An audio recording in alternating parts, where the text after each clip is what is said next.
Cerita pertama terjadi di tahun 2016 di sebuah kota kecil di Jawa Barat. Seorang supir taksi, malah sebut saja Pak Arman, mengalami kejadian yang membuat berhenti bekerja selama 3 bulan. Jam menunjuk pukul 1:47 ketika seorang perempuan melambaikan tangan di depan gang sempit. Pak Arman berhenti. Perempuan itu naik, wajahnya pucat, rambutnya basah, dan matanya terlihat seperti tidak fokus, tapi ia masih berbicara normal. "Pak, ke rumah sakit di daerah ya." Sepanjang perjalanan perempuan itu diam, tidak gerak, tidak main HP, tidak melihat keluar, hanya duduk menunduk.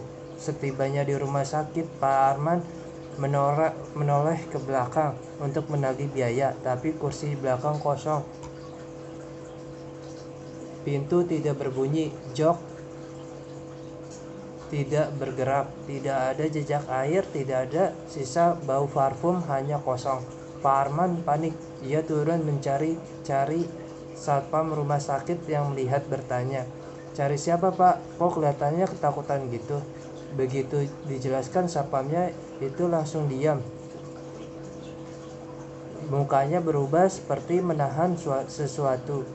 "Pak, kalau perempuan yang rambutnya basah, pakai baju putih, itu udah setahun meninggal, Pak. Meninggalnya pas mau ke rumah sakit. Bapak bukan yang pertama." Sejak itu, setiap malam Jumat, beberapa supir mengaku melihat perempuan yang sama berdiri di gang yang selalu minta diantar ke tempat yang tak akan bisa ia capai lagi. Cerita kedua dikisahkan oleh pasangan muda yang pindah ke sebuah rumah kontrakan murah di pinggir kota. Rumahnya kecil, catnya mengelupas tapi cukup nyaman. Namun 2 minggu setelahnya tinggal di sana, mereka mulai merasa ada yang aneh. Setiap malam saat lampu dimatikan, mereka mendengar suara gesek dan balik dinding kamar yang awalnya mereka kira itu tikus. Sampai suatu hari mereka melihat sendiri tembok kamar bergetar. "Kamu lihat tadi temboknya bergetar?"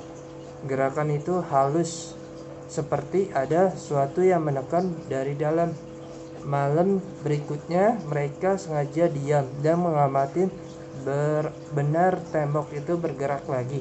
Kali ini lebih jelas seperti napas. Karena ketakutan, mereka memanggil pemilik kontrakan. Pemilik datang siang hari, memeriksa dinding itu dengan palu.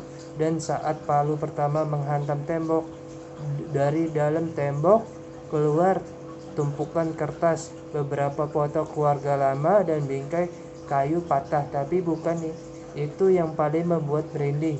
Di salah satu kertas yang paling kusut ada tulisan tangan, "Jangan tinggal di rumah ini." Pemilik rumah pucat. Ia langsung bercerita bahwa rumah itu dulunya ditempatin seorang pria yang menghilang secara misterius. Sebelum hilang, ia sering terdengar mengetuk-ketuk dinding dari dalam.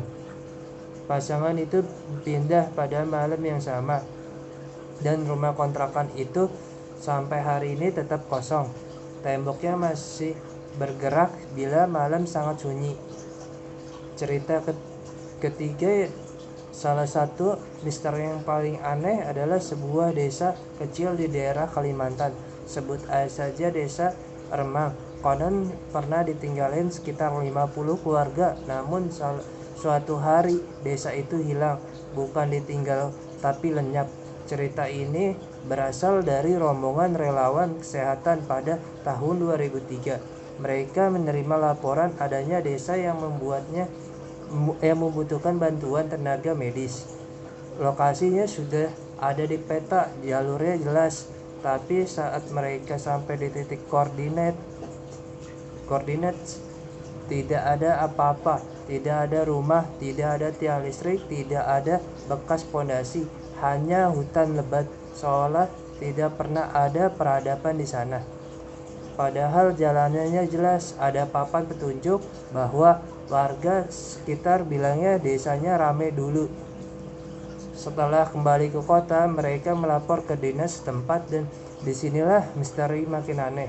Pegawai dinas berkata bahwa desa Remang memang ada di laporan lama, ada catatan penduduk dan ada daftar keluarga, ada data lahan, tapi 2 tahun sebelumnya desa itu dihapus dari peta.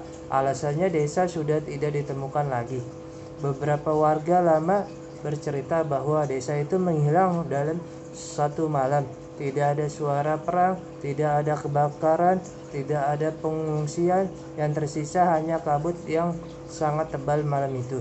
Sejak 2003, tidak ada yang berani masuk terlalu jauh ke area tersebut.